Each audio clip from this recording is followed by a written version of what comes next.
Bonjour à tous, hashtag Un jour un poème. Nous rencontrons aujourd'hui Théophile Gautier, que nous n'avons pas encore croisé, et qui est pourtant une grande figure du 19e siècle.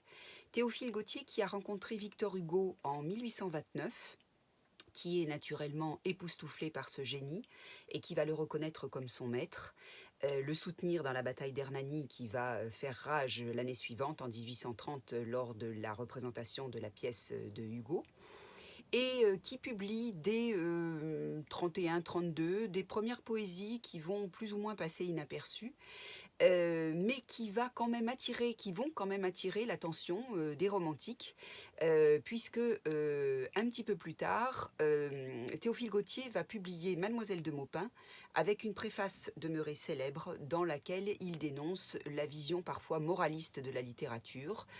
C'est un sentimentalisme aussi qui le dérange, et on verra plus tard effectivement qu'il sera à l'origine d'un mouvement qu'on a appelé le Parnasse. Je vous en ai déjà parlé. Dans un premier temps, il publie aussi des poèmes, il s'essaie au théâtre, c'est un auteur assez éclectique. Et dès 1852, il fait paraître Émaux et Camée, qui est un recueil de vers, qu'il va enrichir jusqu'à la fin de sa vie, et qui fait date, qui est quand même remarqué et salué par la critique, et qui fait même de lui un chef d'école. Baudelaire va quand même lui dédier Les Fleurs du Mal, c'est pas rien, en saluant en lui un poète impeccable. Et Théodore de Banville va saluer le défenseur de l'art pour l'art. Donc vous reconnaissez la devise que choisira le mouvement parnassien pour son école, qui dénonce donc le lyrisme et le sentimentalisme dans le romantisme. Donc Théophile Gautier va aussi passionner ses lecteurs avec le roman de la momie. Dès 1857, on a tous lu cette très belle histoire d'amour qui se passe au temps des pharaons. Il se distingue aussi avec le Capitaine Fracasse, qui est un roman de Cap et d'épée.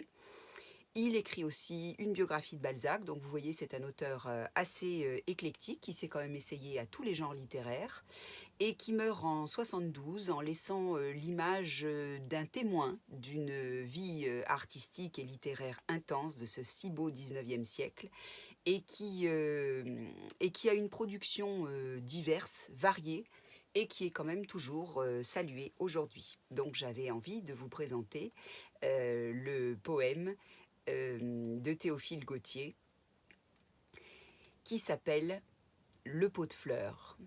Vous allez voir que c'est une très jolie métaphore de l'amour, le pot de fleurs. Parfois un enfant trouve une petite graine, et tout d'abord, charmé de ses vives couleurs, pour la planter, il prend un pot de porcelaine orné de dragons bleus et de bizarres fleurs. Il s'en va. La racine en couleuvre s'allonge, sort de terre, fleurit et devient arbrisseau. Chaque jour plus avant, son pied chevelu plonge, tant qu'il fasse éclater le ventre du vaisseau. L'enfant revient. Surpris, il voit la plante grasse, sur les débris du pot, brandir ses verts poignards. Il la veut arracher, mais la tige est tenace. Il s'obstine, et ses doigts s'ensanglantent au dard. Ainsi germa l'amour. Dans mon âme surprise, je croyais ne semer qu'une fleur de printemps. C'est un grand aloès, dont la racine brise le pot de porcelaine aux dessins éclatants. Voilà. Alors je ne sais pas si vous savez, si vous connaissez l'aloès, mais c'est une plante qui devient rapidement gigantesque et qui a des dards, des épines très très pointues au bout de ses feuilles. Voilà, donc c'est une métaphore jolie que Théophile Gautier nous propose dans ce pot de fleurs. J'espère que vous avez aimé. Je vous souhaite une très belle journée et je vous retrouve très vite.